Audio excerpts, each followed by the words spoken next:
Why do I keep attracting the same type of partner even though I've done the work? And maybe a better way to say that is that I'm doing the evolutionary work.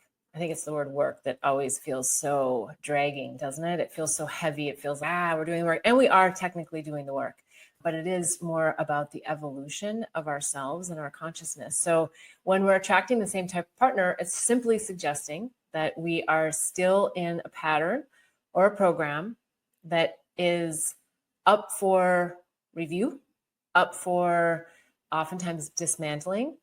Sometimes there's patterns in those relationships that are also really incredible, and we don't want to lose those either. So we don't always have to look at this as like the negative side or the work side of it being, the bad stuff, because the bad stuff is going to help us transform, but there's also the good stuff that comes with these patterns, the good patterns, the patterns that are also telling us, oh, maybe some of the good things are evolving as a pattern as well, right? So if we dive a little bit deeper into that, I think that when we think about the same types of partners, that there is different threads that go along with this. And I'm not sure, specific to this question, if the person is asking about a particular pattern that they have. So I'm going to speak more in general for everyone, that those patterns can feel really familiar. They're not treating me the way that I want to be treated, or they're not respecting me in the way that I feel I should be respected,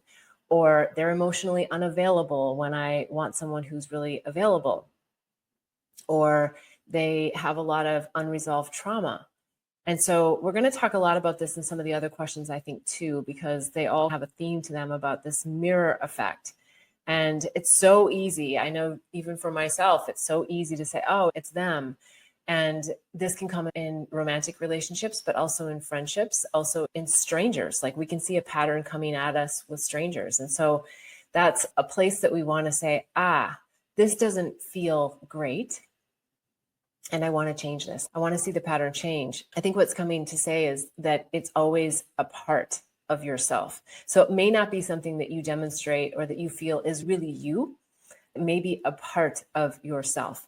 There's a lot of different ways that we can get at this. There's IFS work, there's parts work, there's family constellation work. There's lots of different ways to feel into this. In fact, speaking of family constellation, something's coming forward to share specific to this, that yesterday, again, we had a family constellation here, a workshop, and there was a role that I played, which I found to be really fascinating. We did it double blind. So up front, we didn't know exactly what part we were playing. So it's a family constellation where we're stepping in as oftentimes a mother, a father. Maybe we play the role of money. Maybe we play the role of a partner. There's lots of different things that come in. And so when it's double blind, you get handed a card. So I didn't know what I was actually playing. I just knew that I was representing card B. And so it wasn't until later, almost till the end, where I found out what I was playing. But what I found myself doing was literally going around and putting my arms on this other woman that was playing another part who I didn't know what she was playing. And we were connecting on a heart level. Like I felt like my heartbeat was her heartbeat. It was bizarre for me even, because I don't know that in family constellation I've played such an intimate role. And again, it's nothing about sexual intimacy or anything like that. It was a connection that I had with her heart. And I just kept pressing my body up to hers in this family constellation. Of course, I asked her, are you okay with this? Because we knew we were playing parts. It wasn't about Beth and this other lady. It was about what we were trying to heal for the individual. So we're pressed really tight. And because I felt so much a part of her, similar to maybe how parents feel with their children, like where you just feel like, oh, they're just part of my heart. Or maybe your fur baby. Oftentimes I feel this with Lily, where I'm just like, I'm just so connected to her.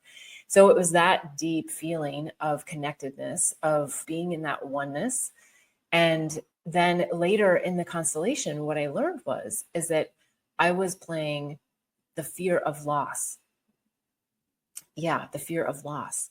And what came to me was how we unknowingly sometimes fear loss.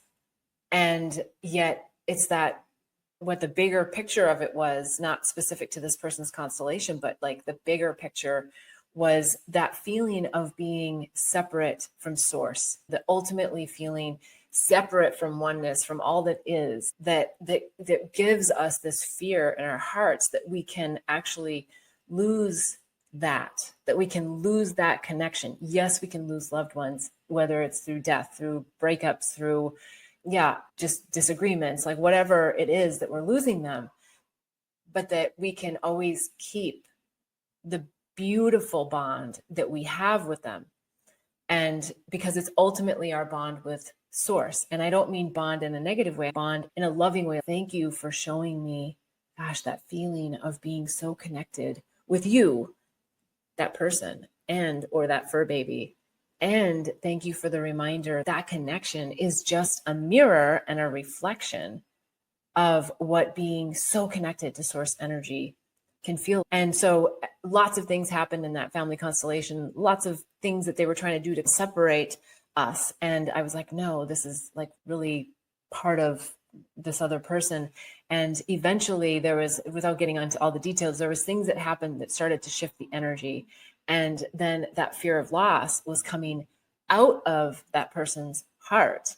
And when that happened for me as a human body representing the fear of loss and feeling such intense connectedness, I was able to actually come out of it and feel like, wow, like we really can lose others in our life and still feel that deep connection, which is why I went on to the subject of connection to source. Just, it was such a great reminder of how just anchoring in that heart-centered fullness with source is our anchor, is the place and the juicy spot to be.